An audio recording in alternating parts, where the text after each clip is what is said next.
That is not how we do things in England. And I forgot about it, went off, did something, came back hours later, on Twitter again, I think, oh, I'll have a look what's going on. So I'm scrolling down, I'm still laughing, it's all kicking off, all these really funny comments, right, people and that, and I'm sort of laughing to myself, and I'm scrolling down, and there's one tweet directly to me from this woman, she just says, what, you find rape funny? So, what, Ricki Gervais find rape funny? No, listen, what, Ricki Gervais find, no, listen, right? So I go, no, I didn't tweet that. She says, no, you retweeted it. I went, well, yeah, just to show one. Well, no, you shouldn't even retweet it. So, what, stop doing it? Well, no, you shouldn't even well, no, you shouldn't stop doing it. So now I'm arguing with quite a sane, nice person who thinks this sort of thing's mental, and it is. But I'm fighting for his right to fantasise about me being raped. Because I'm so up on freedom of speech, right? What a topsy-turvy world. But her opening gambit annoyed me a little bit as well, because she did that thing that some people do, right? She didn't say what you find jokes about rape funny, she said what you find rape funny. And the answer to that is no. No one finds rape funny. Not even rapists find rape funny. Well, there's never been an example of someone giving evidence and going, well, it was dark and he was wearing a ski mask and he was giggling. So I say to her, do you mean jokes about rape? And she said, yes. And I said, it depends on the joke.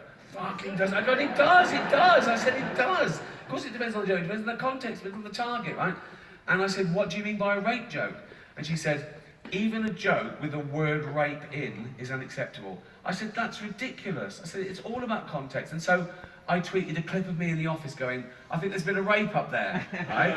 And everyone gets that, because they know the context, it's a man, and they know the target is a middle-aged man who's so narcissistic, they say the most ridiculous thing to get attention to win a stupid game. So it's all about context. And I said, some jokes don't punch up or down, they don't punch anywhere, they can be a pun, a silly little play on words, right?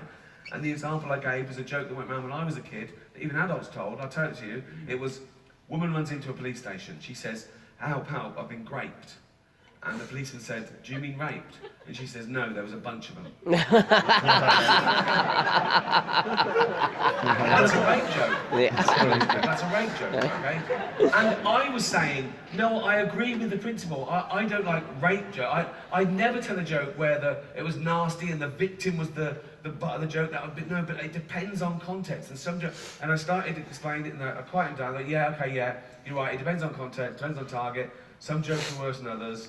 And I think I sort of got up, and she left it with, she said, well, okay, but I will still only laugh at a joke with the word rape in it when I know that no one in the audience has been raped. I should have left it. I just sent back, what a weird door policy. That is rubbing salt in the wound.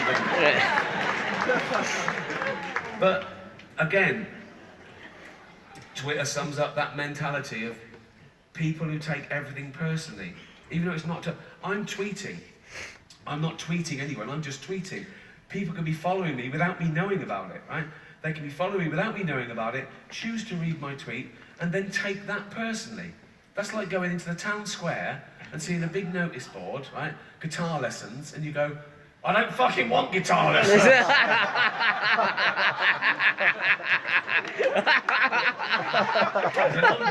Are you giving guitar lessons? Yeah. I don't fucking want it.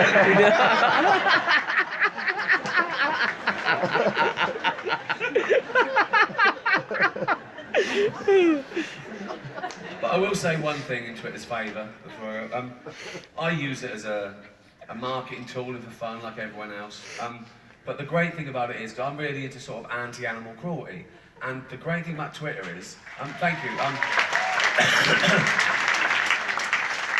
Years ago, before Twitter, it would take you fucking ages to get 100,000 signatures on a petition, and that's the magic number because then it gets heard in Parliament. And I've been part of many campaigns where we've got 100,000 signatures on Twitter in weeks or days, and the law's been changed. So thank you to anyone who's ever retweeted a petition. It really makes a difference. But even something as clear and distinct as animal cruelty, you'd think, well, no one can argue with that. Of course they do, because they want to be heard, okay? Our tweet about a bull getting tortured for fun in a bull ring, and our tweet, ban bullfighting. Someone always says, what about the kids in Syria? I'm not giving you a choice. You can do both. I'm not saying throw that kid back in the hole, there's a bull here.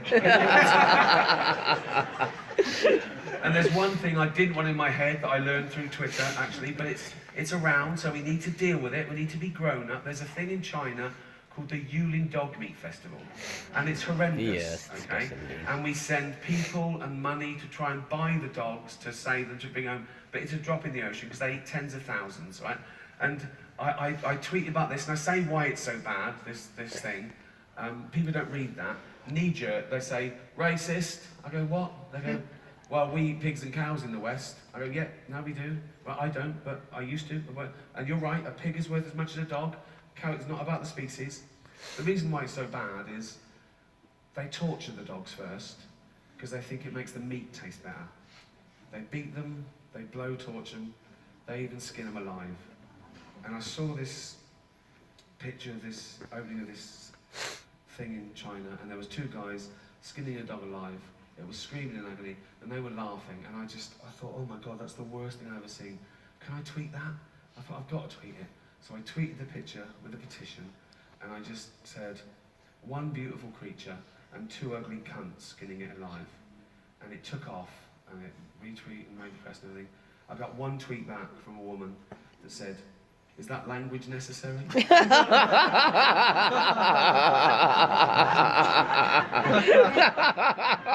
should have left it. I tweeted back, you're more offended by a word than by an animal being tortured to death. She said back, I just hate the C word. I definitely should have left it. I tweeted back, people who hate the C word would hear it a lot less if they didn't go around acting like such cunts. Amazing.